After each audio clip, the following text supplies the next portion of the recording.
Hi guys, it's Julie. Welcome back to my 52 weeks project. We are on week number 10 already.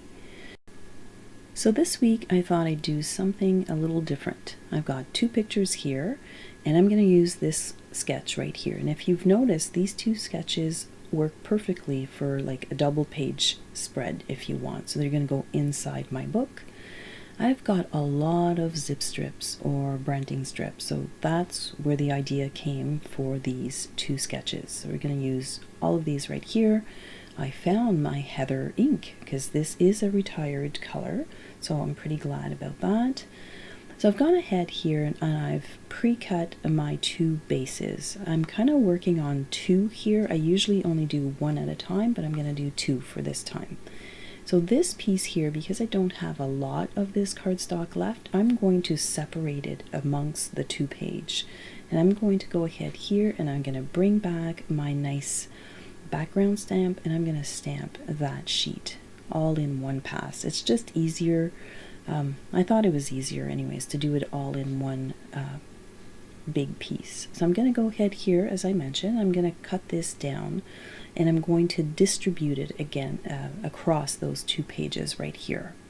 So I've got my base page, but this is really pretty in the back, so I'm going to have to hollow that out so that I can possibly use this on my last sketch for this month.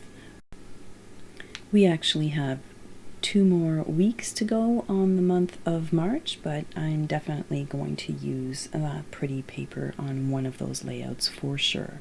So here I'm pulling out my little Friscar trimmer and I really like it to cut my pictures for smaller layouts like this. And I'm going to start adding those zip strips. Here you see me using a plain printer paper sheet and I'm adding glue to the entire surface, and then I'm just going to start laying down all of my pieces. So this piece is actually cut at 6 inches wide, because what I'm going to do is that I'm going to cut 2 inches and use it on my left page and use the remainder 4 inches on the right side of the page, so that I know that those are continuous even though I'm using zip strips or just little strips of papers. I'm kind of building from the left side to the right side. So I'm going to add a little bit of distressing here on all of those pieces, and then I'm going to start putting my page together. I do like to use liquid glue on here only because it's a small little frame and I'm able to make sure that it's nice and flush on all sides. I can just kind of move it ever so slightly. That looks pretty good.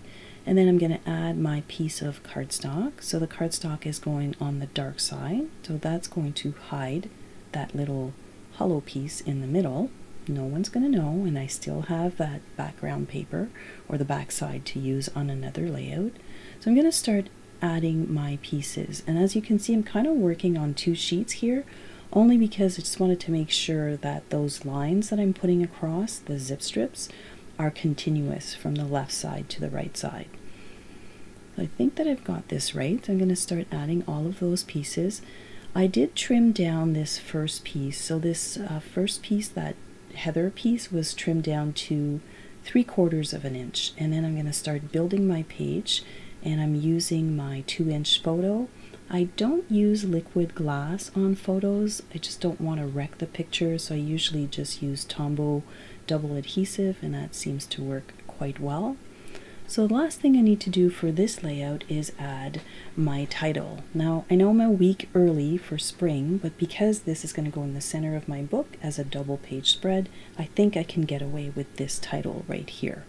So I'm going to pull that back, and this is like a nice image, so I like to put it down on my surface, remove the residue from when they were produced, and then I can test it on just a piece of scratch paper, and then I can go ahead and stamp that down.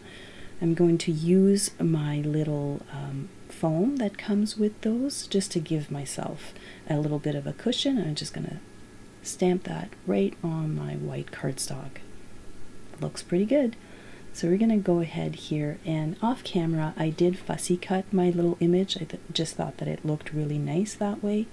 And I've gone ahead and I've done just a couple of journaling lines. And again, I'm pulling out my little Friskar and I'm just cutting them along the words. I'm trying to find an easy way to make them all match exactly, and you know what? It doesn't really matter. Some of them are not quite the same thickness, but I think I'm okay with it. So we're going to add a little bit of 3D foam tape, and I do use the thin one. Whoops, this guy is really hopping into spring. Anyways, we're going to go ahead here and finish our layout. So I'm adding my little journaling pieces here. The journaling is not substantial. It's just a few cute little words just to remind me of that day. I was clearing out the deck and I was like, okay, it's time to get the barbecue going again. It's still quite cold here, but I don't care. It was nice. That snowman, that's the picture of the snowman from, I guess, in February when we got that big snowfall. He's kind of going too. So anyways, this is the layout. I hope you like it, and I'll be back next week with week number 11. As always, thanks for hanging out with me, and don't forget to take pictures.